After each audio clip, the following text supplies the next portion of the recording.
So students अभी हम करेंगे क्वेश्चन नंबर 6। ये भी फॉर्मूला बेस्ड है। What will be the volume of a cube having length of edge of 7.5 centimetre. ठीक है, क्यूब का वॉल्यूम कितना होगा? What is the volume of cube?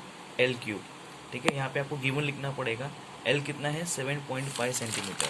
Okay, so volume of cube कितना होता है students? L multiply by L यानी L cube. L कितना था? 7.5। तो एल के बदले क्या लिखेंगे? 7.5 द होल क्यूब। तो 7.5 मल्टीप्लाई बाय 7.5 मल्टीप्लाई बाय 7.5। अच्छे से मल्टीप्लाई करना, पॉइंट में गड़बड़ मत करना। आपको आंसर आएगा 421.875 सेंटीमीटर क्यूब, या फिर अब इसको ऐसे भी लिख सकते हो CU मतलब क्यूबिक सेंटीमीटर। आपको मैंने अच्छे से बताया था लास्ट टाइम भी कि जब एरिया निकालते हैं तब स्क्वायर आता है, जब वॉल्यूम निकालते हो वॉल्यूम मतलब एक क्यूब में कितना हवा भर सकते हो, कितना पानी भर सकते हो, तो आपको क्या लगाना पड़ता है? क्यूबिक। समझ में आ रहा है? क्यूब है ना और वॉल्यूम है, वॉल्यूम हमेशा क्यूबिक में होता है। ठीक है, क्यूब को एक बार छोड़ दो, वॉल्यूम हमेशा क्यूबिक में होता है, इतना याद रखना। 7th one, radius of the base of a cylinder is 20 centimetre. Cylinder का जो बेस है मतलब जो नीचे का हिस्सा है वो कितना है? 20 सेंटीमीटर। एंड इट्स हाइट, उस सिलेंडर का हाइट कितना है? 13 centimetre. Find its curve surface area and total surface area. अभी स्टूडेंट्स यहाँ पे कैच देखो, आपको पाई कितना दिया है क्वेश्चन में? 3.14। इसका मतलब क्या होता है? इसका मतलब ये है कि अगर आपको एग्ज़ाम में पाई 3.14 दिया है और जब आप फॉर्मूला यूज़ करोगे तो पाई के बदले आपको 3.14 ही लिखना होगा। अगर आपने 22/7 लिखा, भले ही आंसर आपका राइट होगा फिर भी मार्क्स नहीं मिलेगा। ये रूल है। ठीक है, बहुत स्कूल्स ये रूल फॉलो करते हैं। अगर पाई 3.14 दिया है तो 3.14 से सॉल्व करो। अगर क्वेश्चन में पाई 22/7 दिया है तो 22/7 से ही सॉल्व करो। एंड अगर मान लो क्वेश्चन दिया है और यहाँ पे कुछ भी नहीं दिया, मान लो ये चीज़ गायब है, कुछ नहीं बोला है पाई के बारे में, सो वो आपके ऊपर है कि आपको क्या लेना है। अगर आप मेरी बात मानोगे तो 22/7 लेना। क्यों? क्योंकि वो कटिंग में कैंसिलेशन में काम आता है। ठीक है, सो अगर 3.14 दिया है तो इस समय हमको 3.4 से ही करना पड़ेगा। गिवन लिखो, रेडियस आर कितना है? 20 सेंटीमीटर। हाइट कितना है? H 13 centimetre.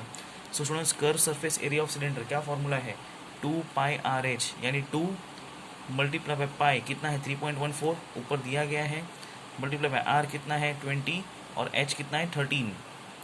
सो 2πRH को मैंने सब्स्टिट्यूट किया नंबर्स, इसको अच्छे से मल्टीप्लाई करना स्टूडेंट्स, प्लीज़ गड़बड़ मत करना, पॉइंट को ध्यान में रखना।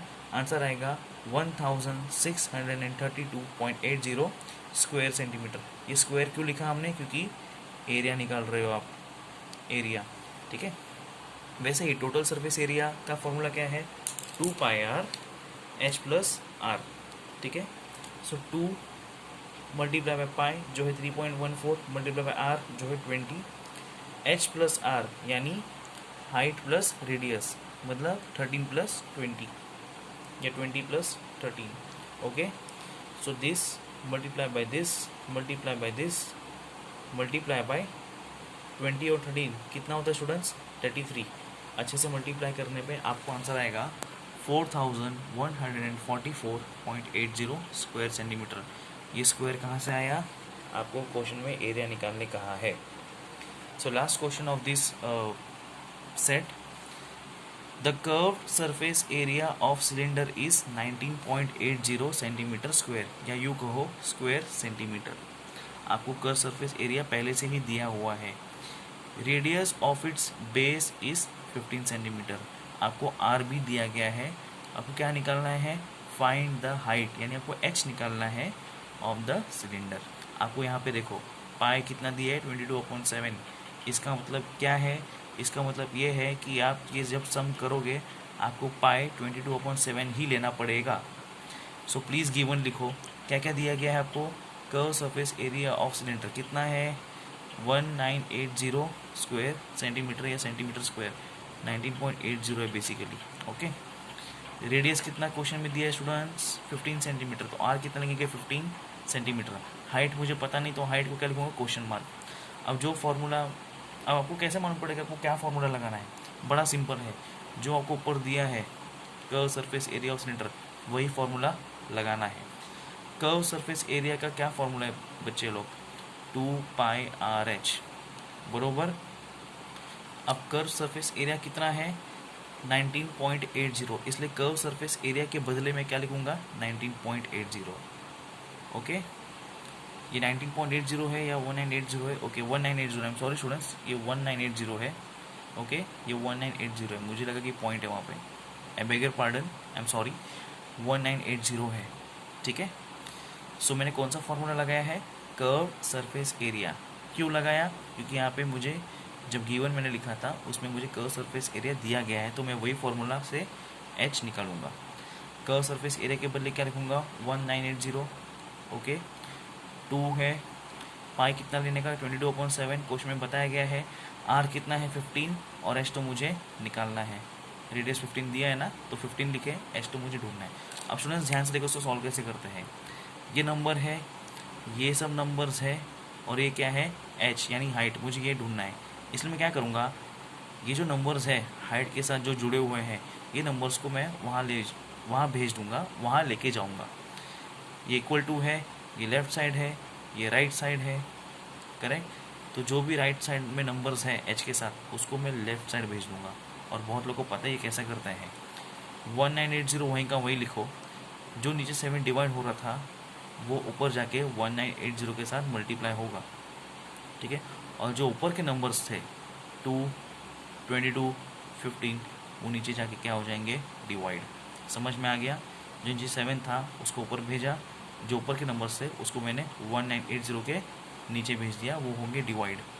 ठीक है, इक्वल टू, अब यहाँ पे क्या बचा? सिर्फ H, जो मुझे ढूंढना है।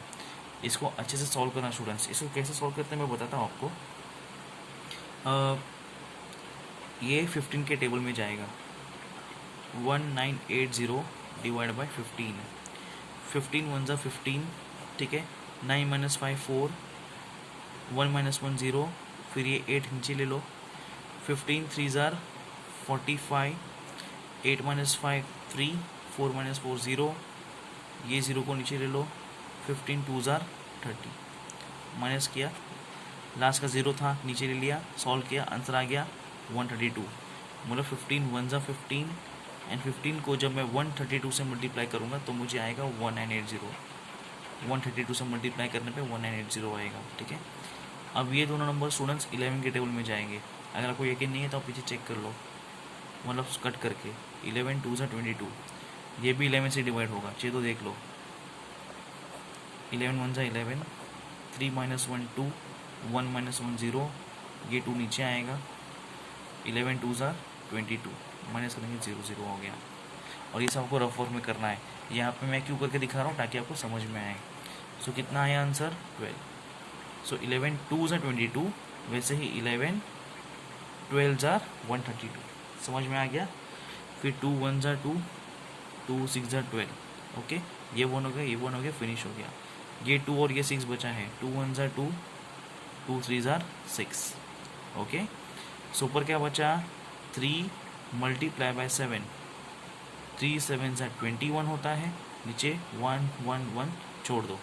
सो 3 7 ज़ा 21 is equal to H, that is H is equal to 21 centimetre. यानी ये जो सिलेंडर था उसका हाइट कितना है? 21 सेंटीमीटर। आपको लास्ट में लिखना पड़ेगा, height of cylinder is 21 centimetre. समझ में आ गया? लास्ट में लाइन लिखने का, नहीं तो टीचर थोड़े स्ट्रिक्ट होते हैं तो वो लोग मार्क्स कट करते हैं आधा। ओके, सो प्लीज़ प्रैक्टिस करना स्टूडेंट्स। आई होप आपको इस कैलकुलेशन समझ में आया, और कुछ भी डाउट हो तो पूछ लेना। ओके, प्रैक्टिस करना अच्छे से।